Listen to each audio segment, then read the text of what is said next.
In the headlines, a group of South Korean businessmen with factories at the Inter-Korean Industrial Park sit down with North Korean officials to discuss the North's unilateral decision to raise wages for its workers at the complex. Korea's rival parties react to yesterday's meeting between their leaders and the president and draw out their debate on the government's economic revival policies. And sitting Israeli Prime Minister Benjamin Netanyahu's right-wing party claims victory in Tuesday's parliamentary elections. Hello and welcome to ARIRANG News. Thanks for tuning in. Live from Seoul, I am Kang Chery. A group of South Korean businessmen with factories at the Kaesong Industrial Complex made a day trip to Kaesong for talks with North Korean officials. This visit comes after Pyongyang had unilaterally demanded a wage hike for its workers at the complex and refused to discuss the matter with the South Korean government. Hwang Sung-hee reports. Although North Korea rejected a petition from the South Korean companies, the South Korean businessmen say Wednesday's talks in Kaesong were quite productive. We delivered vivid stories from the company's perspective, at least 10 times more than what was written on a one-page petition. The rare day trip comes after North Korea demanded a unilateral wage hike of around 5% and a revision of regulations last month. South Korea says the issue must be settled through inter-Korean dialogue. The government thinks it's appropriate for North Korea to come to talks as soon as possible to resolve issues regarding the management and improvement of the Kaesong complex through government-level talks. With North Korea refusing the offer, 14 South Korean businessmen met with Park Chul-soo, the North Korean official who oversees the management of the business park, to urge Pyongyang to engage in talks. We asked North Korea to consider the fact that many companies have nightmares about the suspension in 2013, and that it should engage in government-level talks swiftly. The businessmen described Wednesday's talks as amicable, adding they will hold similar meetings in the future. The joint business park, where some 53,000 North Koreans work at 125 South Korean factories, is the last remaining link of inter-Korean economic cooperation. The South Korean government, companies, and experts all say that another shutdown of the business park will not be in North Korea's interest. However, many are keeping an eye on a planned anti-Pyongyang leaflet launch next week and whether it will influence business operations at the Kaesong Industrial Complex. Hwang Sung-hee, ARIRANG News, Paju. South Korean military sources say Seoul and Washington will likely to discuss next month the controversial issue of the THAAD missile defense system's deployment to South Korea. Our Kim Hyun-bin explains what's at stake. The U.S. missile defense system known as THAAD is built to intercept incoming tactical and ballistic missiles at a range of up to 200 kilometers. The system uses kinetic energy with a hit-to-kill method that in turn creates an upper-tier defense shield. It's also equipped with a sophisticated radar system that has a range of up to 2,000 kilometers. This is widely considered to be the reason why Beijing is so strongly against its potential deployment to the Korean peninsula, as a radar will be able to cover Beijing and its surrounding areas. However, the U.S. says THAAD will enhance South Korea's ability to deal with Pyongyang's nuclear and ballistic missile threats, as well as enhancing surveillance on the communist regime. But critics see the possible deployment as Washington's attempt to reel in its Asian ally into its missile defense program. South Korea has acknowledged the battery would enhance its national security, but says it has no plans to buy the multi-billion-dollar system. Military sources say the issue will likely be addressed at the South Korea-U.S. biannual Integrated Defense Dialogue set for mid-April in Washington. The sources add that South Korea's Deputy Minister for National Defense Policy, Yoo Jae-sung, and U.S. Deputy Assistant Secretary of Defense for East Asia, David Helvey, will represent the two sides at next month's meeting. South Korea has stressed on numerous occasions that it's developing its own low-tier missile defense system to protect the country against the North's missile threats. The so-called Korea Air Missile Defense and kill chain systems are set to be implemented by 2023. Kim Hyun-bin, ARIRANG News. Washington may have been behind the massive internet outage in North Korea last December. U.S. lawmaker on cybersecurity policy Michael McCall said Tuesday that the blackout was an act of retaliation for North Korea's alleged hack on Sony Pictures, making him the very first public official to acknowledge a link between these two incidents. Although he did not clarify whether the United States was responsible for the act, Washington has accused Pyongyang of disrupting computers at Sony Pictures Entertainment and leaking internal content. Korea's presidential office says it has not decided whether it will join the China-led Asian Infrastructure Investment Bank. On Wednesday, President Park's senior economic secretary An Jong-bum said there has not been an official discussion on the matter, but the Park administration is expected to make a decision after a review. He also denied local reports that Seoul has already notified Washington about its decision to participate in this multilateral financial institution. The AIIB is a thorny topic between China and the United States. The establishment of the bank is viewed as Beijing's attempt to take control of economic and trade order in the Asia-Pacific. Washington has called for better relations between Seoul and Tokyo ahead of Japanese Prime Minister Shinzo Abe's visit to the United States next month. According to the White House, a U.S. National Security Advisor Susan Rice has emphasized the importance of strong ties between the two of Washington's allies in Northeast Asia in a meeting with her Japanese counterpart, Shotaro Yachi, on Tuesday. Abe's upcoming trip to Washington will be the first by a Japanese leader since 2006. It's not just diplomatic relations between Seoul and Tokyo that have hit new lows in recent years. Trade between the two countries has been on the decline for the past 3 years. Experts say this trend could continue for the time being, with the yen likely to stay weak. Kim Min-ji has the story. Korea's trade with Japan has been heading downhill. According to the Korea International Trade Association, bilateral trade between the two countries came to about $86 billion last year, down 9.2% from a year earlier. Korea's exports to Japan slumped about 7% to $32 billion, while imports fell more than 10% to almost $54 billion. This marks the third straight year that the bilateral trade volume has dropped after peaking in 2011. Preliminary data shows that trade between the two countries also fell almost 14% in the first 2 months of this year to about $10 billion. The decline is mainly being attributed to the weak yen. The falling value of the Japanese yen has made Korean products less competitive in terms of price in Japan, and that's resulted in lower demand. Japan has also increased production overseas, so imports out of Japan have seen a decline. Experts forecast the downward trend to continue as Japan's monetary stimulus programs will keep the value of the yen down. Kim Min-ji, ARIRANG News.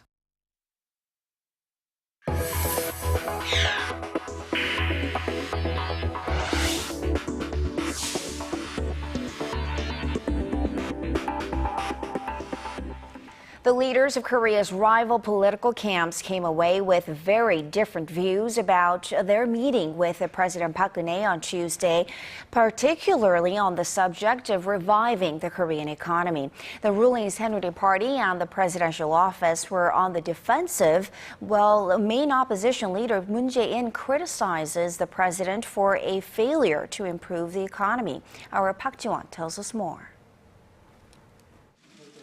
Ruling Saenuri Party Chairman Kim Moo-sung said Wednesday that Tuesday's trilateral talks with the president and main opposition party leader provided the rival parties with a good opportunity to see that bipartisan efforts are necessary in order to revive the economy. Kim added that both parties need to focus on pending bills that could benefit the economy. He also criticized main opposition party leader Moon Jae-in for characterizing the Park administration's economic policies as a failure during Tuesday's meeting. I think Moon's remarks that the economy is a failure and facing a total crisis could lower economic players' confidence at a time when the nation's economy is taking a positive turn. Moon, the chairman of the main opposition New Politics Alliance for Democracy Party, apparently doesn't agree with Kim's assessment of the current economic situation. He said Wednesday that there's a huge gap in the way the economy is assessed and in devising measures to counter the crisis. We've realized once again that there is a huge difference in perspectives. The current administration doesn't have any critical minds or lacks measures for addressing issues like normalizing the corporate tax rate, housing rental and jeonse costs, and the country's mounting household debt. The presidential office also defended itself against Moon's remarks. It said that the economy has seen steady growth since 2012, with a growth rate of 3.3% last year, up from 2.3% in 2012. The presidential office added that it takes time for the rise in the growth rate to be felt by the general public and vowed to focus on consolidating the nation's economic recovery. Presidential office spokesman Min Kyung-wook expressed the hope that the trilateral talks will generate momentum for parliamentary cooperation in reviving the economy. Park Ji-won, ARIRANG News. An economic data point out this morning, Korea did add jobs in the month of February, but the so-called real unemployment rate is a record high. Our Shin Se-min tells us more. The nation's unemployment rate hit a 5-year high in February of 4.6%, a jump from 3.8% from January and 0.1 percentage point higher than the year before. Statistics Korea said Wednesday that the high jobless figure comes on the back of seasonal factors. February is when students in Korea graduate, pushing the unemployment rate up that month. In addition, Korea's real unemployment rate in February hit a record high of 12.5% since the data collection began last May. That's 3 times as high as the official jobless rate. The real unemployment rate includes day laborers, people who are looking for a job, those who are underemployed, and those who have given up looking for a job. The figure is much broader than the official unemployment rate, which only accounts for the number of people who want jobs but have failed to get one. Despite the rise in the unemployment rate, the number of jobs created increased as well. Over 370,000 new jobs were created last month compared to the year before. The number of employed people topped some 25.2 million last month, also thanks to seasonal factors, as major local companies hold the first of 2 annual recruiting rounds during that time of the year. Graduation season has 2 major effects on the job market. Some graduates may be hired right off the bat, while others may remain jobless. So this is the reason behind the surge in both the jobless and unemployment rates last month. The Statistics Office also said more young people and people in their 50s found jobs last month, boosting the employment rate. Shin Se-min, ARIRANG News. The U.S. Federal Reserve is expected to clarify the timing for its first interest rate hike on Wednesday local time. The U.S. is now the only country potentially going against the trend of global monetary easing. For more on the market speculation and its impact on the Korean economy, here is ARIRANG's Hwang Ji-hye. Investors broadly forecast that the U.S. Federal Reserve will signal on a rate rise in June by dropping the word patient from its official policy statement set to be released on Wednesday local time. Improving jobs data is stoking such expectations. There's been a very clear trend towards improvement. We saw that in the February payrolls that we received recently. So I think the odds are that they will remove patient from the statement, sort of indicating that they're within a couple of meetings of that initial rate hike.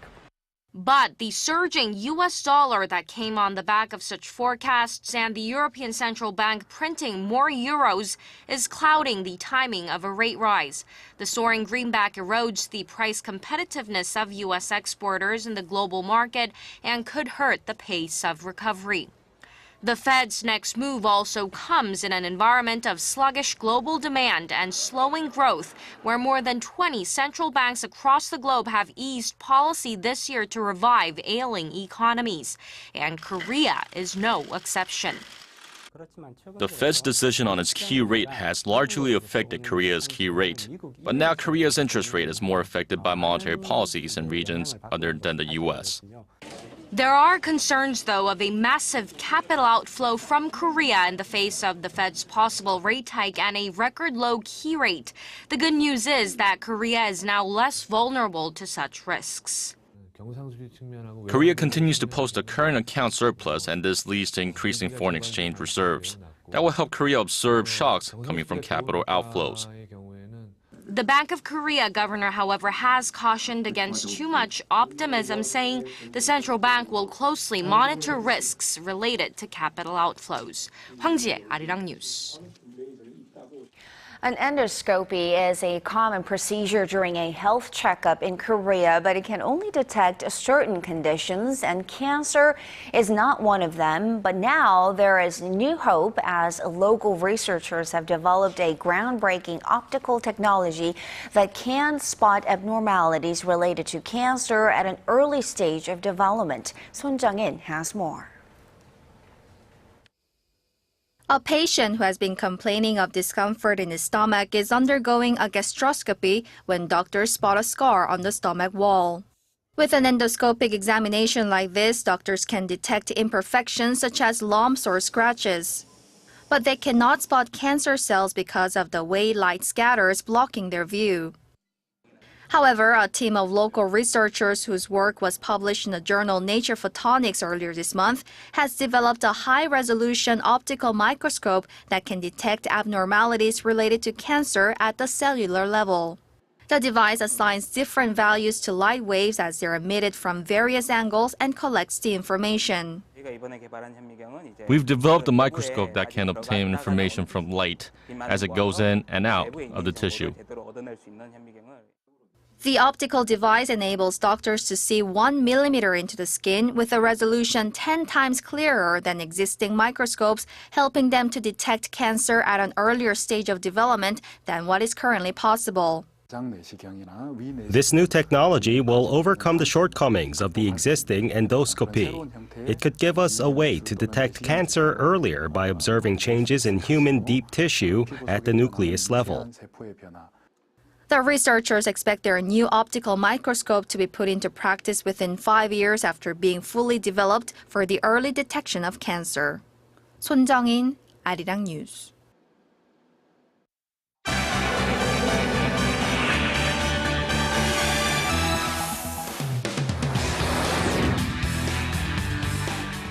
With nearly all the votes counted in Israel's general election, a clear winner has appeared, and Prime Minister Benjamin Netanyahu is expected to take on his fourth term in office. Paul E. is joining us from the News Center to tell us more. Paul, exit polls suggested a close draw between the two leading parties, but it looks like Netanyahu has managed a narrow victory. That's right. This come-from-behind win for Netanyahu has been described as a surprise, considering that the odds were stacked against him. Although official results have yet to come out, the opposition leader Isaac Herzog has conceded defeat and even congratulated his rival in a phone call. This as Netanyahu's Likud party prepares to form a new government in the coming weeks. Allianz Kwansua has this report. A clear but surprising win. Sitting Israeli Prime Minister Benjamin Netanyahu's right-wing Likud party claimed victory in Tuesday's parliamentary elections. Against all odds, a great victory for Likud. Israeli media reported that with nearly all of the votes counted on Wednesday morning local time, Netanyahu's party won at least 29 seats out of 120 in the Knesset, Israel's parliament. The party's main rival, the central-left Zionist Union, led by Isaac Herzog, won 24 seats. The Likud party's victory came as a surprise as pre-election polls on Friday showed the opposition party in the lead, and Tuesday's exit polls had the two parties tied. Once the results are confirmed, Netanyahu will embark on forming a new coalition government with other smaller parties, a process that could be months in the making. I spoke tonight with all party leaders in the national camp, and I asked them to join me and form a government without delay. Reality does not take a break. Israeli citizens expect us to quickly form a responsible leadership that will work for them. The key issues in the race were less focused on security issues than they were in the past, and more on domestic issues related to the soaring cost of living and housing prices. The election results could give Netanyahu a fourth term, making him Israel's longest-serving prime minister. Kwon So-ah, ARIRANG News. And staying in the Middle East, Syria says that its forces shot down an unarmed U.S. drone over its airspace. Paul, this is the first incident of its kind since the U.S.-led coalition began carrying out airstrikes against IS targets in Iraq and Syria. That's right. The Pentagon had previously classified Syrian airspace as relatively passive, as President Bashar al-Assad had not taken aim at coalition warplanes over its territory. Syria's state-run broadcaster Sana first broke the news on Tuesday. It said that an American surveillance plane was brought down by air defenses in the coastal province of Latakia. Sana showed video purportedly of the debris, calling the drone a hostile target. This as U.S. officials have all but stopped short of saying the aircraft was shot out of the sky. Government sources cited by Reuters confirmed that U.S. military had lost contact with one of its Predator drones. However, authorities were said to be still trying to determine the cause of the alleged crash. And turning now to the United States, an American Air Force veteran has been charged with trying to join the Islamic State militant group. Give us the details on this suspect. Well, the 47-year-old veteran's name is Tyrone Nathan Webster Pugh. He had been working as an airline mechanic, but was recently fired from his job. Prosecutors said on Tuesday that a federal grand jury in New York had indicted him for attempting to provide material support to IS militants. According to court documents, he was caught trying to cross into Syria via Egypt and Turkey in January. Federal agents had also found internet searches on IS on his laptop and other devices. Pugh is set to be arraigned at a Brooklyn federal court early Wednesday local time. His lawyer said his client would not plead guilty. And finally, the U.S. Secret Service has reportedly confirmed that a suspicious letter sent to the White House has tested positive for cyanide. Has there been anyone injured by this malicious act? Fortunately, no. The letter in question didn't make it past the mail sorting facility, and according to a law enforcement official cited by CNN, the sole person who opened the envelope was not considered to be at risk of exposure of the suspected poison. Secret Service spokesman Brian Leary shed light on the incident in a statement on CNN. He said the letter was received on Monday by the White House. Initial tests proved to be negative for the toxic compound. However, further screenings did show up to be positive. He also added that investigations are still underway. The statement was released just hours before the head of the Secret Service came under fire for a series of embarrassing security lapses. In the latest incident, Director Joseph Clancy admitted to Congress that two of his senior agents drove into White House barricades after a night of heavy drinking. Charity? That certainly doesn't sound nice either. All right, Paul, let's leave it there. Thank you so much for those stories, and we will see you again in just about 2 hours.